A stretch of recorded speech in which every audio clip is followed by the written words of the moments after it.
এই প্রথম কিন্তু বাড়িতে কিনে আনলাম ড্রাগন ফল। সেদিন গিয়েছিলাম স্মার্ট বাজার মলে, তো ওখানে গিয়ে দেখলাম ড্রাগন ফল ছিল। আর নতুন নতুন যেহেতু ফ্রুটস গুলো উঠলেই মলে কিন্তু আগে পাওয়া যায় বাজারের থেকে, তো সুন্দর সুন্দর কিছু আম দেখেছিলাম আর এই ড্রাগন ফ্রুট গুলো দেখেছিলাম। আমি কিন্তু আগে খেয়েছি কিন্তু কিনে কখনো বাড়িতে আনিনি।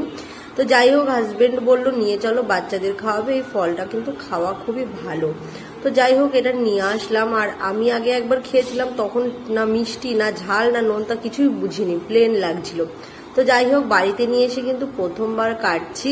আর এইটা না একদম যে পাকা ফল বলে, একদম কিন্তু পাকা ফল ছিল। আর ফলটা ছিল এত মিষ্টি, কি বলবো তোমাদের। সত্যি ড্রাগন ফল যদি ভালো একদম পাকা হয়, গাছ পাকা, তাহলে কিন্তু সেই ফলটা অনেক মিষ্টি হয়। হাজবেন্ড বলেছে যেগুলো পাকা না থাকে সেগুলো কিন্তু কোনো রকমের মিষ্টি বা কোনো রকমের কোনো টেস্ট থাকে না। আর এই ফলের কিন্তু নিজস্ব একটা খুব সুন্দর একটা গন্ধ আছে।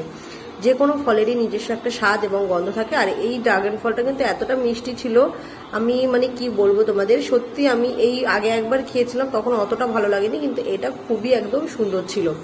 তো যাই হোক, এই ড্রাগন ফলটা কিন্তু নিয়ে এসেছিলাম। আর আমি এখন আগেই কেটে আমার গোপাল সোনাকে আগে ভোগ দিয়ে নেবো। আর বাচ্চারা টিউশন দিয়ে চলে এসেছে, ভাবছি এত গরম পড়েছে, সন্ধ্যাবেলা একটু ফল টল খেতে দেওয়া যাক বিকেল টাইমে।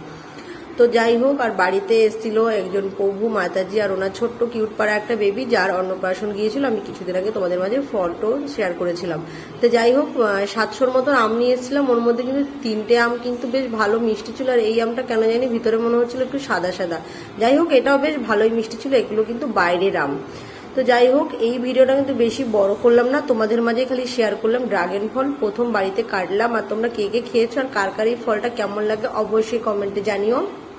আর এটা কিন্তু সাদা ছিল, বাইরেটা পিঙ্ক কালার, আর ছোলাটা কিন্তু একদম হালকা ছিল। আর যেহেতু পাকা